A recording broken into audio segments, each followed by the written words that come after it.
आज हम सुनेंगे भगवत गीता के अध्याय नंबर 4 का दिव्य ज्ञान भाग नंबर 6।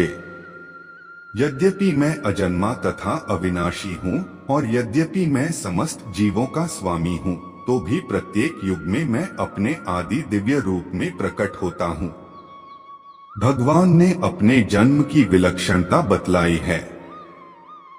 यद्यपि वे सामान्य पुरुष की भांति प्रकट हो सकते हैं, किंतु उन्हें विगत अनेकानेक जन्मों की पूर्ण स्मृति बनी रहती है, जबकि सामान्य पुरुष को कुछ ही घंटे पूर्व की घटना स्मरण नहीं रहती।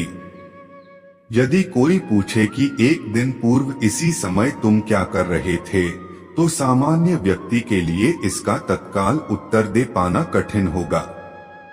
उसे उसको स्मरण करने के लिए अपनी बुद्धि को कुरेदना पड़ेगा कि वह कल इसी समय क्या कर रहा था। फिर भी लोग प्रायः अपने को ईश्वर या कृष्ण घोषित करते रहते हैं।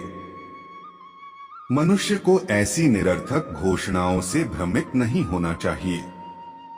अब भगवान दोबारा अपनी प्रकृति या स्वरूप की व्याख्या करते हैं। प्रकृति का अर्थ स्वभाव तथा स्वरूप दोनों है। भगवान कहते हैं कि वे अपने ही शरीर में प्रकट होते हैं। वे सामान्य जीव की भांति शरीर परिवर्तन नहीं करते।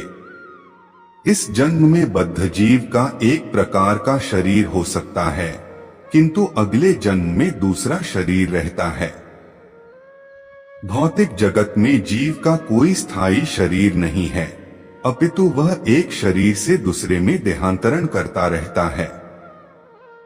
किंतु भगवान ऐसा नहीं करते।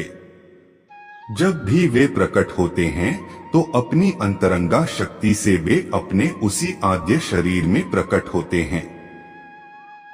दूसरे शब्दों में, श्री कृष्ण इस जगत में अपने आदि शाश्वत स्वरूप में दो भुजाओं में बांसुरी धारण किए अवतरित होते हैं।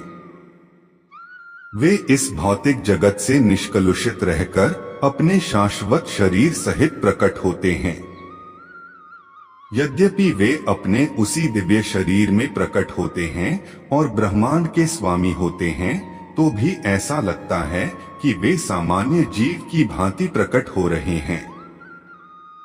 यद्यपि उनका शरीर भौतिक शरीर की भांति क्षीण नहीं होता, फिर भी ऐसा प्रतीत होता है कि भगवान कृष्ण बालपन से कुमारावस्था तथा कुमारावस्था से तरुणावस्था प्राप्त करते हैं। किंतु आश्चर्य तो यह है कि वे कभी युवावस्था से आगे नहीं बढ़ते। कुरुक्षेत्र युद्ध के समय उनके अनेक पुत्र थे, या दूसरे शब्दों में वे भौतिक गणना के अनुसार काफी वृद्ध थे। फिर भी वे 20-25 वर्ष के युवक जैसे लगते थे।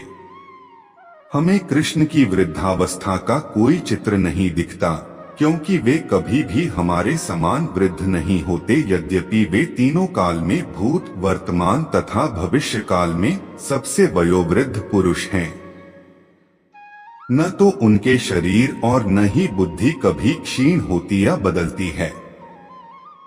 अतः यह स्पष्ट है कि इस जगत में रहते हुए भी वे उसी अजन्मा सच्चिदानंद रूप वाले हैं, जिनके दिव्य शरीर तथा बुद्धि में कोई परिवर्तन नहीं होता। वस्तुतः उनका आविर्भाव और तिरोभाव सूर्य के उदय तथा अस्त के समान है, जो हमारे सामने से घूमता हुआ हमारी दृष्टि से ओझल हो जाता है। जब सूर्य हमारी दृष्टि से ओझल रहता है, तो हम सोचते हैं कि सूर्य अस्त हो गया है, और जब वह हमारे समक्ष होता है, तो हम सोचते हैं कि वह क्षितिज में है। वस्तुतः सूर्य स्थिर है, किंतु अपनी अपूर्ण तथा त्रुटिपूर्ण इंद्रियों के कारण हम सूर्य को उदय और अस्त होते परिकल्पित करते हैं। और चूंकि भगवान का प्राकट्य तथा तिरोधान सामान्य जीव से भिन्न है, अतः स्पष्ट है कि वे शाश्वत हैं, अपनी अंतरंगा शक्ति के कारण आनंद स्वरूप हैं, और इस भौतिक प्रकृति द्वारा कभी कलुषित नहीं होते। वेदों द्वारा भी पुष्टि की जाती है कि भगवान अजन्मा होकर भी अनेक रूपों में अवतरित होते रहते हैं, किंतु तो भी वे शरीर परिवर्तन नहीं करते। श्रीमद् भागवत में वे अपनी माता के समक्ष नारायण रूप में 4 भुजाओं तथा षडैश्वर्यों से युक्त होकर प्रकट होते हैं। उनका आद्य शाश्वत रूप में प्राकट्य उनकी अहेतुकी कृपा है, जो जीवों को प्रदान की जाती है, जिससे वे भगवान के यथारूप में अपना ध्यान केंद्रित कर सके, न कि निर्विशेषवादियों द्वारा मनोधर्म या कल्पनाओं पर आधारित रूप में। विश्वकोश के अनुसार माया या आत्म माया शब्द भगवान की अहेतुकी कृपा का सूचक है। भगवान अपने समस्त पूर्व आविर्भाव तिरोभावों से अवगत रहते हैं, किंतु सामान्य जीव को जैसे ही नवीन शरीर प्राप्त होता है, वह अपने पूर्व शरीर के विषय में सब कुछ भूल जाता है। वे समस्त जीवों के स्वामी हैं, क्योंकि इस धरा पर रहते हुए वे आश्चर्यजनक तथा अतिमानवीय लीलाएं करते रहते हैं।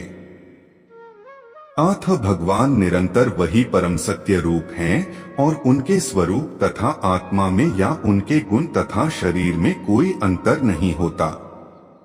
अब यह प्रश्न किया जा सकता है कि इस संसार में भगवान क्यों आविर्भूत और तिरोभूत होते रहते हैं।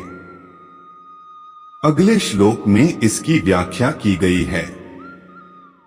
अगले भाग में हम सुनेंगे भगवत गीता के अध्याय नंबर 4 का दिव्य ज्ञान भाग नंबर 7।